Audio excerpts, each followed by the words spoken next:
ذوالحجۃ الحرام کا تیسرا عشرہ، تیسرے عشرے کی فضیلت میرے پاس قوت القلوب، یہ مکتبۃ المدینہ کی مطبوعہ، یہ امام غزالی سے بھی پہلے کے بزرگ ہیں، حضرت سیدنا ابو طالب المکی علیہ رحمۃ اللہ القوی، بڑے زبردست ولی اللہ گزرے، فرماتے ہیں صفحہ 312 عشرے کے اعتبار سے افضل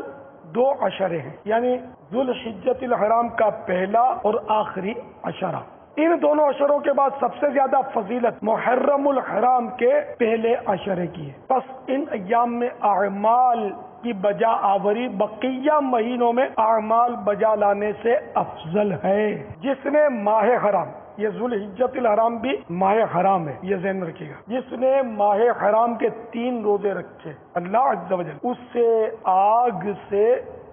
700 سال دور فرما دے گا، یعنی جمعرات، جمعہ اور ہفتے کے دن کا روزہ، یہ لکھا۔ نمبر 2، ماہ حرام میں ایک دن کا روزہ رکھنا عام دنوں میں 30 روزے رکھنے کے برابر ہے، اور ماہ رمضان المبارک میں ایک روزہ رکھنا ماہ حرام میں 30 روزے رکھنے کے برابر ہے۔ اللہ عز و جل جب کسی بندے سے محبت کرتا ہے تو اسے افضل اوقات میں افضل ترین اعمال کی توفیق دیتا ہے تاکہ اسے بہترین اجر و